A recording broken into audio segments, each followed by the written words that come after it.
Yeah, so I'm thrilled to be sharing with you guys about AI today. I feel inadequate to share this talk. AI is um, is transforming the way we work, and there's so much to talk about. And so, for those who may be unfamiliar with AI, I'm not going to dive into what it is or explain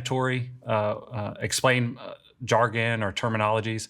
So if you need assistance with that, definitely have something pulled up so you can look up phraseology that I might use. I really want to paint a picture of what AI is doing for creatives. And it says Baptist, but it can be any Christian creative. And I think we're going to be held to a higher standard.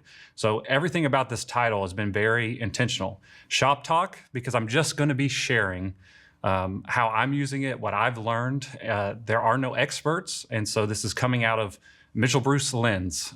So take it for what you will, but I do think it's going to paint a great picture of the landscape for you as a creative, whether you are neck deep in AI or you're wary of AI. And so we're going to jump in. I am not sponsored by Hasbro, but I thought Monopoly had some great elements that would tie well into my presentation. So you can see me pictured as the Monopoly man. I do not reflect any of Hasbro's ideas on AI. So we'll jump right in after those disclaimers have been made. So you'll see why Monopoly themed right from the get-go. The first thing that you need to understand or formulate in your mind is this idea of an AI policy. We have policies for all kinds of things, and with AI being new, many of you may not have thought through that you're going to have rules of the game when using AI within your organization. And this phrase came to my mind, which led to the Monopoly theme, which is you do not pass go until you have an AI policy. I know many of you are already experimenting with it, doing things within your organization. So the time is now in order to think about how you and your organization are going to use AI. If you're just starting, I would start here with a policy before you pass go. Just like any other policy, it's going to establish your organization's rules for artificial intelligence and how you're going to use it. It's also going to set a precedent for those that you work with. So you need to decide what uses are acceptable and how you're going to enforce them. So you're going to create a document, and not just a verbal policy, but a document that explicitly walks through what is acceptable use for your organization and those you partner with. And some high priorities, again, I can't point you to a ton of industry-leading examples. It's such a new topic, but some priorities that I know that's in our own working policy that I'm drafting at this point, and things that are definitely going to come up in the situation of AI, is you need to consider, especially for Baptist or Christian organizations, what could erode trust to your audience. If we are a ministry-driven organization and we create content that leads to people questioning the validity or the truth or the trueness of our stories, we're going to be working against our calling and our purposes. So you need to think about what in your organization, whether it's the use of imagery, videography, how you write, the voice, you need to figure out what will erode trust from your audience you're trying to reach. The second thing you need to think about that is a must is what they're terming human in the loop. What that means is you have a human person dealing with this content. So ideally, you've got someone on the front end that's working with AI, and there's someone in the mix. You're not letting AI start from scratch without giving it clear guidance. Then as your team works, there's another checkpoint in the middle as you begin to really create whatever it is that AI is assisting you with. And then there's another checkpoint at the publishing. There's things to be looking for. And we can talk about that in these other points. But one of them is bias. You want to make sure that everything you're producing is in accord with the mission of your organization and reflects you well. And I know in many of our contexts, we're small staffed. So at the very minimum, you need someone before publishing any work influenced or used with AI, having someone at the end of that checking it before it goes out. Human in the loop is a must. So if you don't have a extensive policy, you need to have these checkpoints built in. Other concerns that are important from a liability perspective, less from a ministerial mission perspective in my mind, is data security, what's going in the tools, because we have no idea where that data is going, regardless of what their policies say. An exit strategy. What happens if you implement the tool and you need to reverse course? What would that look like once you begin bringing AI into your workflow? Work-life balance. It has the potential to wreck that. AI has potential to keep us always on, and we already struggle with burnout. So you need to be wary of that and be cautious of that when you bring AI into your workflow. And you need to establish tools you can and can't use. These tools are trained on data sets, and some of them lean into biases that would be counter to your organization.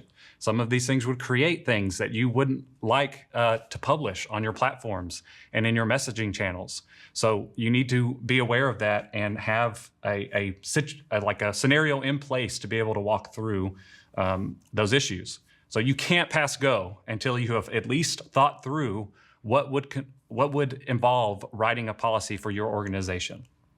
Also, you notice I have these little electric company images next to points that I think are really important that you need to take note of. So visually, you can see those cues in the presentation as well. So that's the first step, regardless of where you are in your AI journey and incorporating it into your work.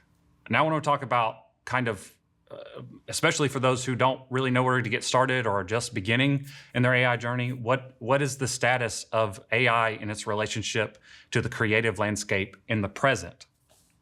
And again, this is now, as of this recording.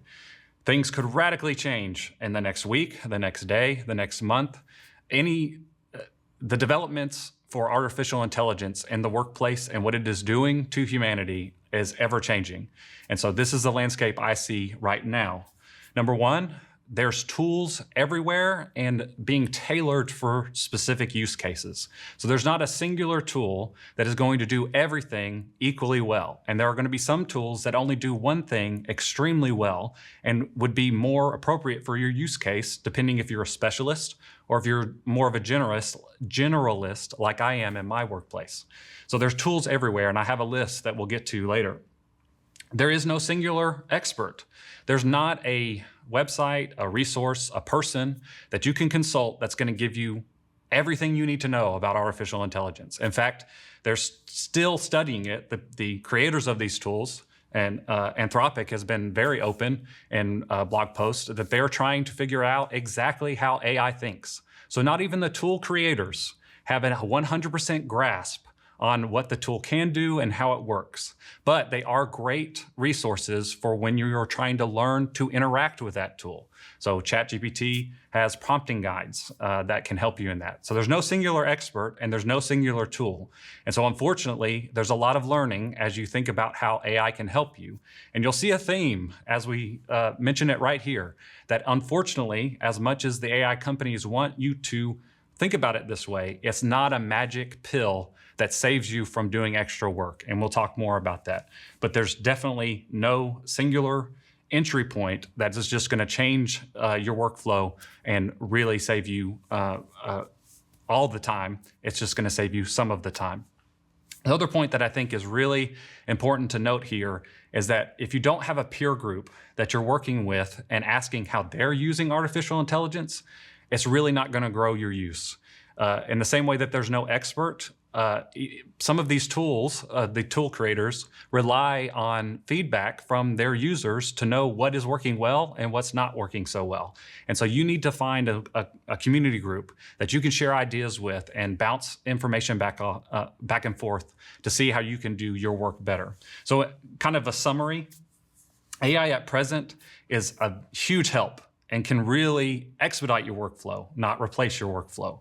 It's great at research. It is a Google search on steroids and connecting you directly to the resources. And it's a great inspiration. And I've got some examples I hope I'll have time to get to of getting you into your work. Its strengths are iteration, which means creating multiples of your work in order to know which one works.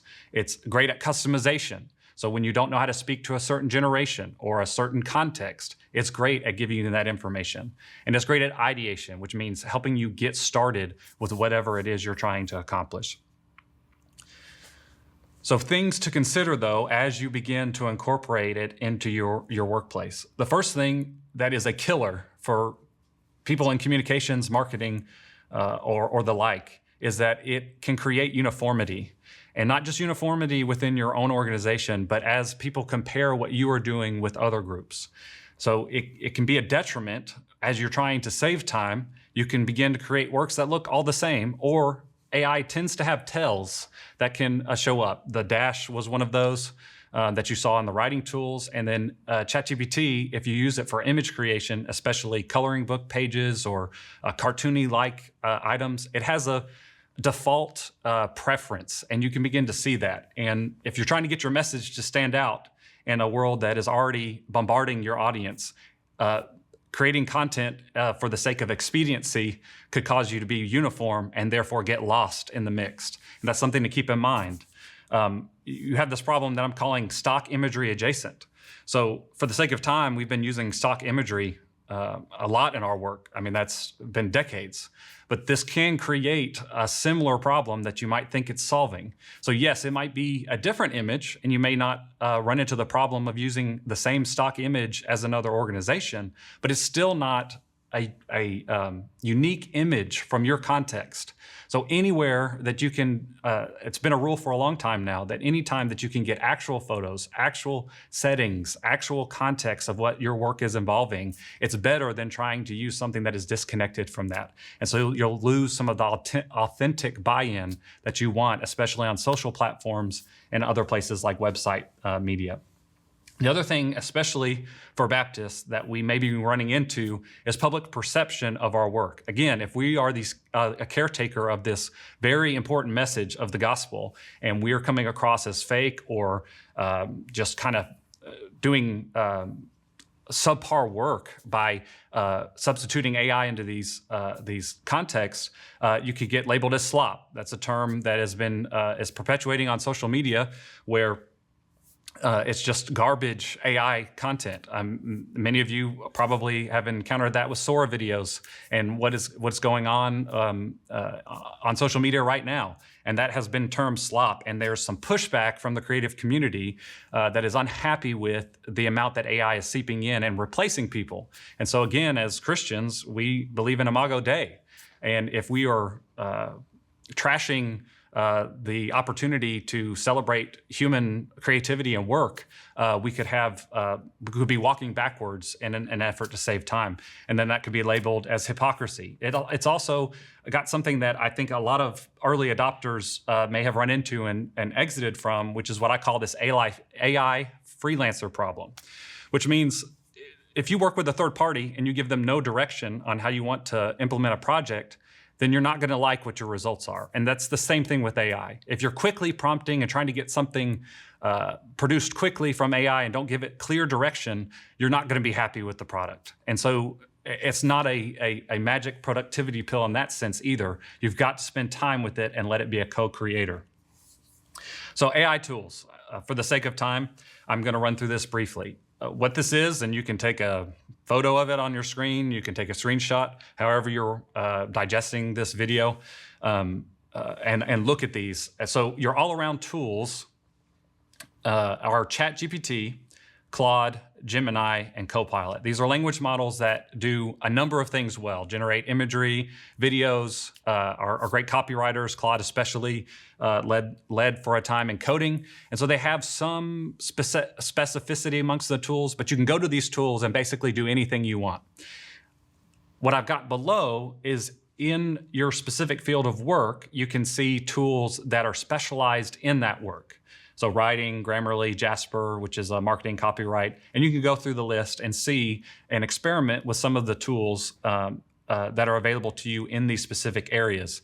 I excluded Canva and Adobe from this list because they're kind of all-around design tools that have AI built in, but they are just as important here. The one I have an asterisk on is note-taking, and I'll talk to you about that in a minute with how I use it. I don't use Otter or Fireflies or the tools that are specifically designated for that, because I think the all-around tools do just as well.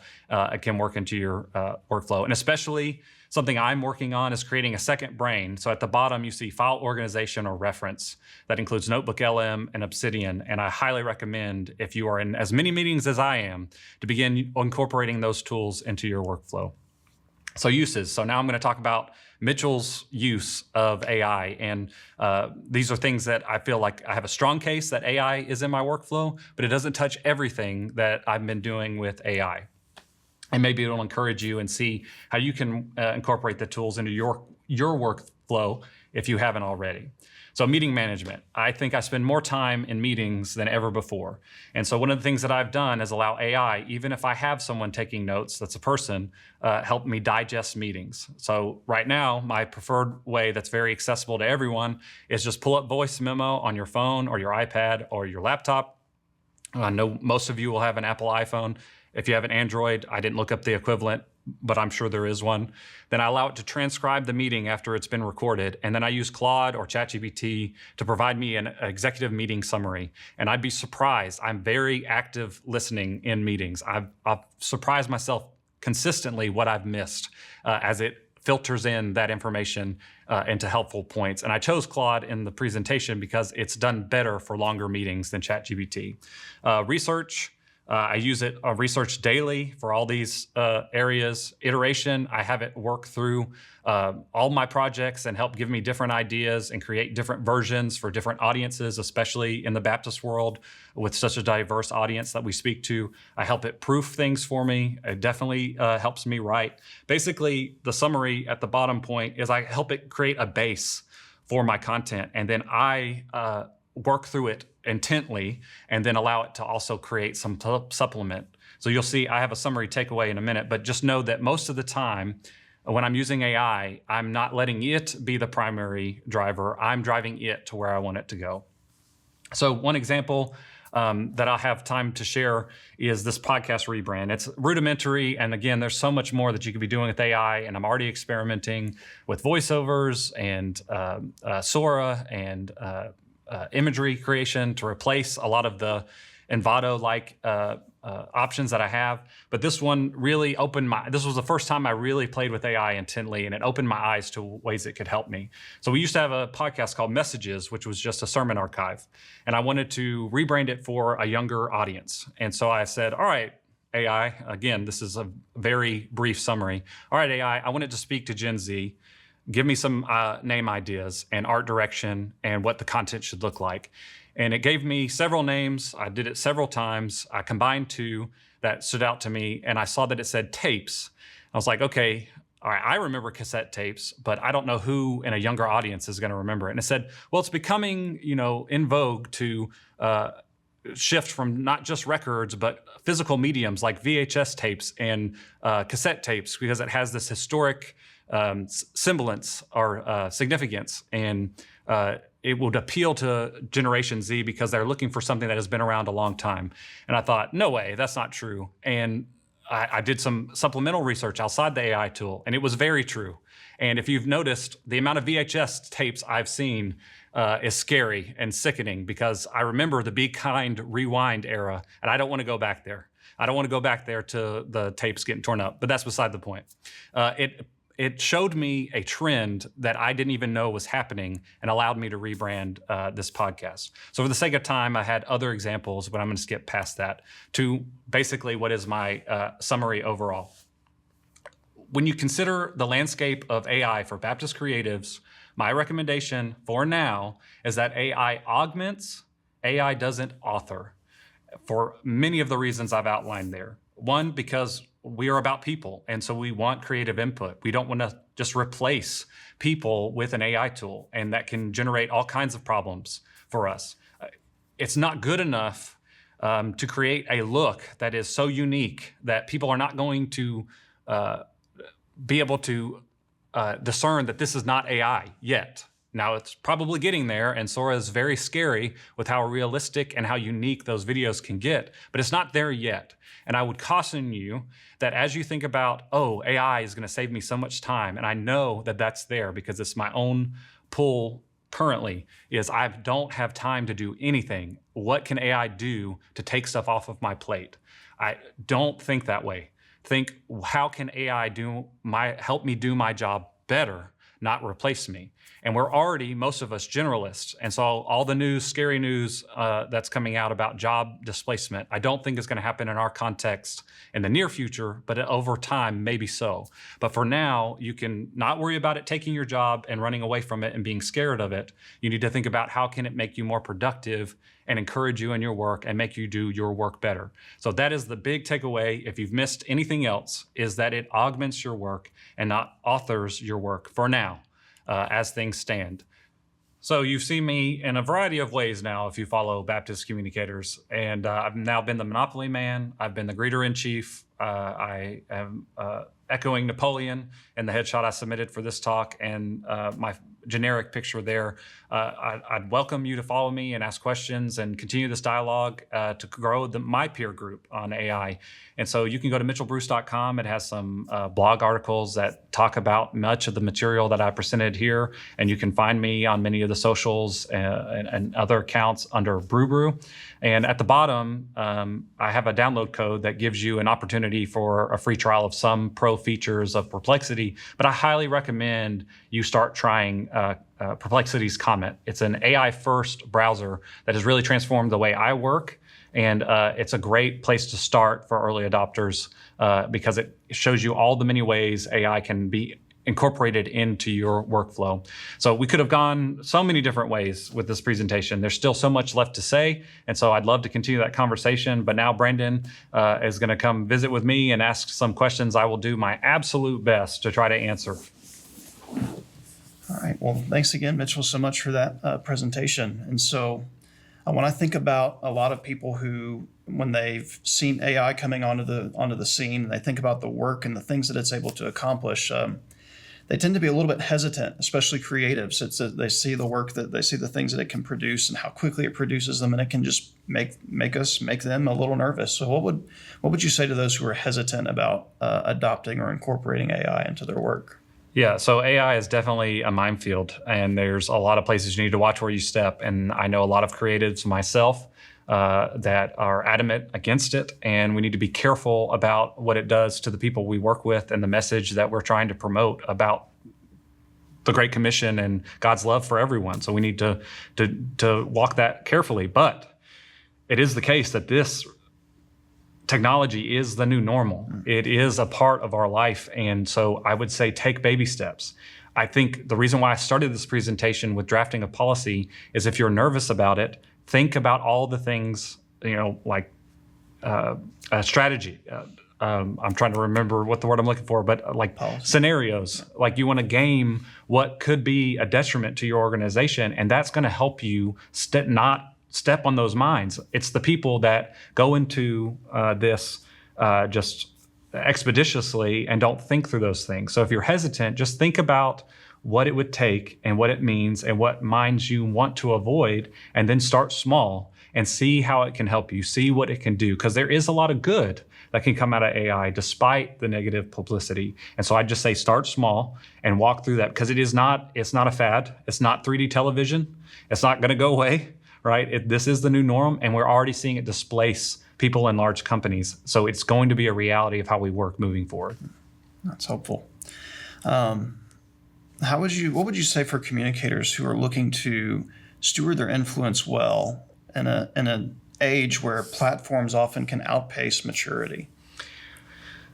So what I would say, I put in my bio that I'm a voracious learner, because I feel like that's what every marketing and communications person has to be. Designers, creatives, they have to pay attention to what's happening in the landscape. The idea that you've got time or a runway in order to adjust to the things that are changing just isn't there. And AI and the amount of money being pushed into it and the race to profitability is just insane, and it's changing everything.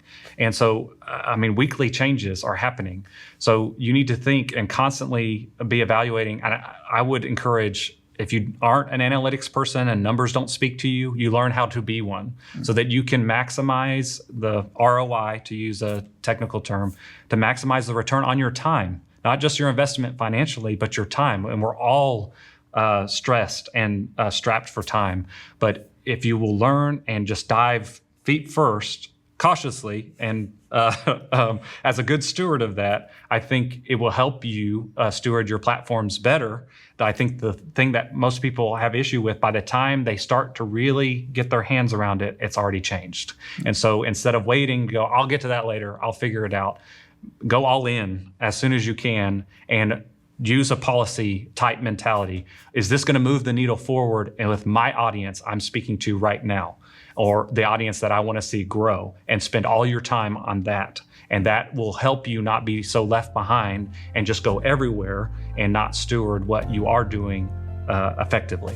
That's helpful. Well, yeah, as Mitchell mentioned, he's got a lot of ways to help further that conversation. So thanks so much, Mitchell, for taking the time to present this to us.